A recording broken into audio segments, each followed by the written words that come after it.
കോട്ടമതിൽ കെട്ടി തടുത്ത ഒരു തറവാട്ടിലേക്കാണ് ഞാൻ പറഞ്ഞത്. എന്നെ വാഴ്ത്തി എന്ന് ചേർത്ത് വിളിച്ച ആ തറവാട്ടിലേക്കാണ് ഞാൻ പറഞ്ഞത്.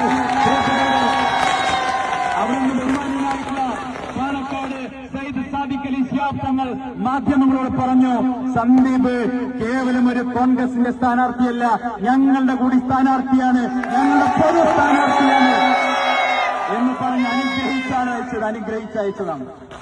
പ്രിയപ്പെട്ടവരെ, ഈ കേരളത്തിലെ വിവിധ സാമൂഹിക മത സാമുദായിക നേതാക്കളുടെ മുഴുവൻ പിന്തുണയും സ്നേഹവും നമുക്ക് ഈ തെരഞ്ഞെടുപ്പിൽ ലഭിച്ചിട്ടുണ്ട്. അവരെല്ലാവരെയും ഈ നിമിഷം ഞാൻ ഓർക്കുകയാണ്.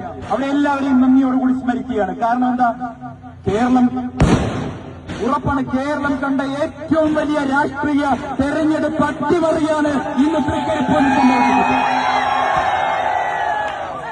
എന്നെ തൃക്കരിപ്പൂരിലേക്ക് പറഞ്ഞയച്ചപ്പോ പല ആളുകളും ചോദിച്ചു, സന്ദീപിനെ എന്താണ് ഒരു മണ്ഡലത്തിലേക്ക് തള്ളിവിട്ടിരിക്കുന്നു, അല്ലെ? സന്ദീപിനെ തള്ളിവിട്ടിരിക്കുന്നു, പാവം, അവനെ അവസാനിപ്പിക്കാനുള്ള പരിപാടിയാ. പക്ഷെ ഇങ്ങോട്ട് അയച്ച ആളുകൾ അവർ നിസ്സാരക്കാരല്ലല്ലോ, അവർ ചിലത് കണ്ടിട്ടുണ്ടാവുമല്ലോ,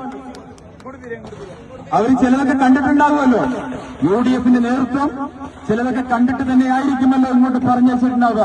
എന്തായാലും പ്രിയപ്പെട്ടവരെ, നമ്മുടെ നേതൃത്വം എന്താണോ ആഗ്രഹിച്ചത് അത് നമ്മൾ നടത്തിക്കൊടുത്തിരിക്കുകയാണ്.